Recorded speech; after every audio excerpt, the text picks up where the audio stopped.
दशरथ धनकोडी पुजारी. बडोदा इथं जन्म झाला त्यांचा. त्यांचे वडील आयुर्वेदाचार्य आणि मालिश तज्ज्ञ होते. त्यांच्या आईचं नाव होतं कमलाबाई आणि सुरुवातीला आई वडील मुंबईत राहत. पुढे बडोद्याच्या राजांच्या व्याह्यांवर उपचार करण्याकरता त्यांचे आई वडील बडोद्याला गेले आणि तिथंच दशरथ पुजारी यांचा जन्म झाला.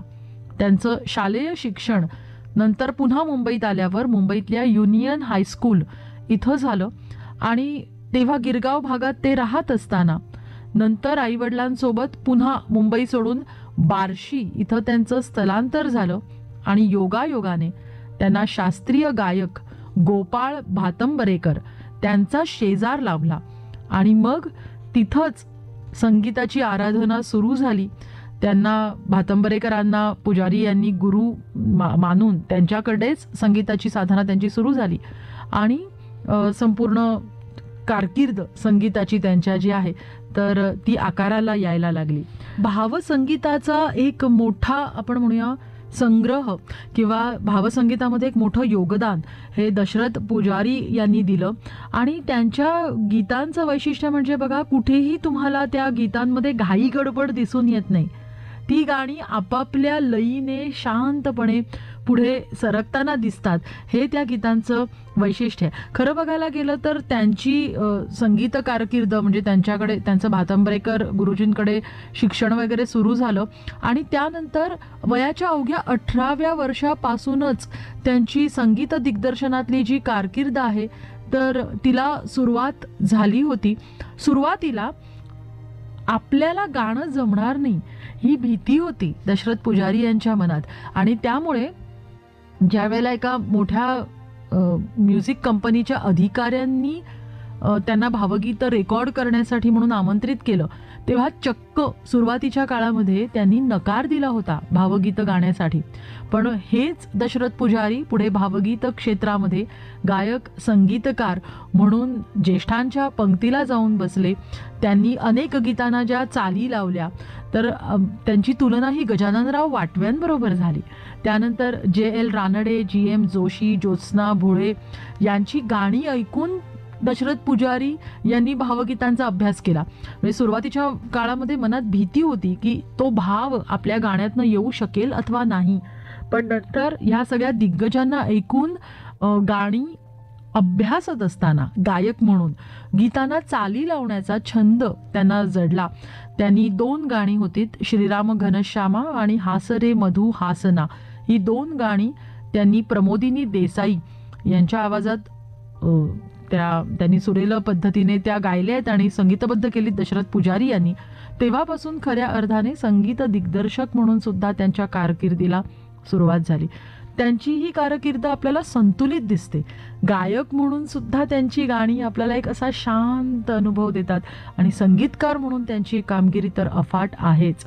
विविध गाणी संगीतबद्ध करत असताना जे गाणं अजरामर दशरथ पुजारी यांचं झालेलं, या गाण्याच्या बाबत बऱ्याचदा त्याच्यावर थोडंसं टीका असं म्हणता येणार नाही, पण की बऱ्याचदा भीक मागणाऱ्या मंडळींकडनं हे गाणं लोकप्रिय झालं वगैरे वगैरे अशा पद्धतीची टिप्पणी त्याच्यावरती झालेली दिसून येते.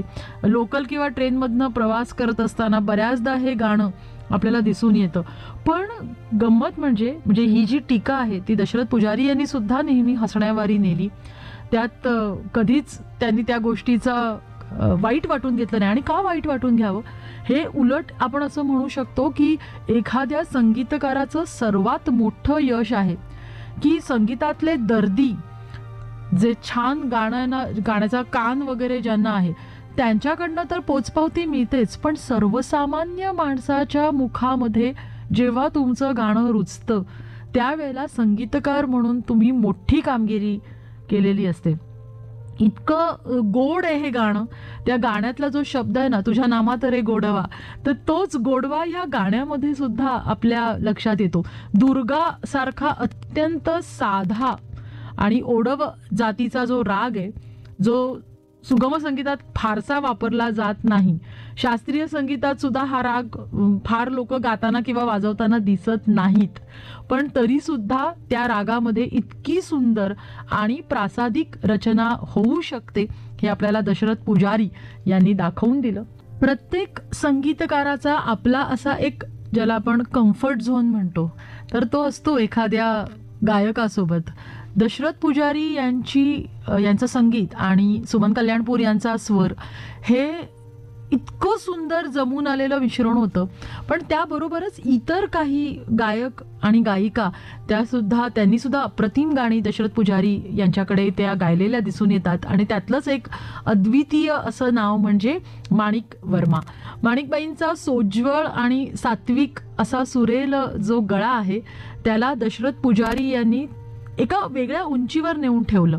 मी जे मगाशी विधान केलं की दशरथ पुजारी यांच्या गाण्यांचं वैशिष्ट्य काय आहे, कुठल्याच गाण्यात तुम्हाला घाई गडबड दिसत नाही, शांतता आहे. ज्याला मनाला शांतता हवी आहे, चित्ताला शांतता हवी आहे, त्यांनी ही गाणी ऐकावीत.